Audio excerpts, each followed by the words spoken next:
ऐसे और भी वीडियोस के लिए चैनल को सब्सक्राइब करें और बेल आइकन को दबाना बिल्कुल मत भूलें।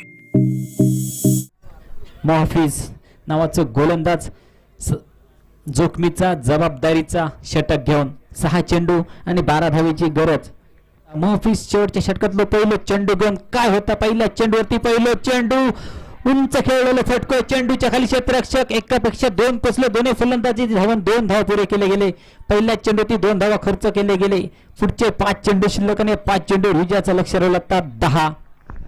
एक चेंडू माटवा पार जाऊन पडाको, एक चेंडू गडग्या पार जाऊन पडाको। मात्र सुरक्षित ठिकाणी चेंडू जाऊन पडता 1 धाव पुरी केली गेली। दुसऱ्या धावासाठी पावला वळली, बघता बघता सुरक्षित पद्धतीने 2 धावा सुद्धा पुरी गेली। खराब फेकी सुद्धा झाली, पण फायदे तेवढं काय उठव गेलो नाही। फलंदाजाच्या मनात काय विचार असेल, गोलंदाजाच्या मनात 4 चेंडू 8 धावेची गरज। पुढचा चेंडू घेऊन मोहफिज, आता मात्र मोठं फटका हवाई फायर झालेला हा, पण चेंडूच्या खाली क्षेत्ररक्षक पुढे पाठी करता करता हाताच्या गोमात जाऊन चेंडू पडला आणि कलाम लागला गेला। ऐन मोक्याच्या ठिकाणी गडी गारद झालो। दबाव दबाव आणि दबाव, फायनलचे दबाव काय असतात ह्या दिसून येता आज या फायनलच्या दिवशी, फायनलच्या सामन्यात। माजी जिल्हा परिषद अध्यक्ष रोहनजी बने सर यांचं इथे स्वागत होत आहे। मंथन 3 चेंडू आणि 8 धावेची गरज। समोर फलंदाज अमित, मोठा फटका अमितच्या बॅट नसून उंच पुढे जाणार फटका, चेंडूच्या खाली क्षेत्ररक्षक आपले लाईन म्हणतो चेंडूचं निगदान केलेलं दिसतात। देव देता निरंकार पाठ घेता 1 धावेचं रूपांतर दुसऱ्यात फक्त 2 धावा खर्च केले गेले। आमच्या क्रीडादर्शकांना विनंती का जरा साईड द्यावा, या चषकार नाव करूचा या पुढच्या 2 चेंडूवर समाजतलो। आता ह्या चेंडूवर फक्त 1च धाव खर्च होता। आता 1 चेंडू आणि विजयाचं लक्ष राहिलं आता 5 कंपल्सरी चेस, म्हणजे चौकार जरी खेचलो गेलो तरी सामना विजय ठरू शकता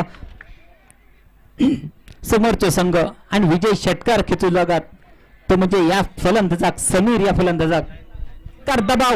शेवटचं 1 चेंडू शिल्लक, विजयाचं लक्ष रवला 5, 1 चेंडू 5, 1 चेंडू 5 धाव। मोहफिज गोलंदाजी मार्कवर तयार, समीर आपल्या हातात बॅट घेऊन तयार। काय निर्णय असा शेवटच्या चेंडूचो, शेवटचा चेंडू समीरचा बॅट नसून लांबलता चेंडू बांड्याच्या पार आणि विजय ठरता तो HP हातवी संघ। कमालीची फलंदाजी आणि आजच्या मॅचचं, आजच्या दिवसाचं खरं हिरो कोण असतात तो म्हणजे समीर वेंगुर्लेकर।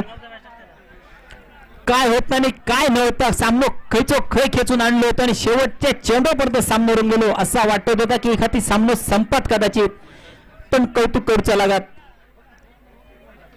या चेंडूसाठी, या सामन्यासाठी आणि कौतुक करूचा लागत समीर या फलंदाजाचा। दबाव स्पष्ट दिसून येलो तो म्हणजे मोहफिज या गोलंदाजार। शेवटच्या चेंडूत काहीतरी चूक केल्याने ती चूक मागात पडली आणि आपल्याला विजय मिळालो आणि आजचं विजेतो सुद्धा मिळालो। विजेतो संघ हा HPL हाती 11 संघ। आणि हीच आमच्या मंडळाची खासियत आहे की दर्जेदार चांगले रंगतदार सामने आम्ही दर्शकांच्या भेटीसाठी ठेवतो।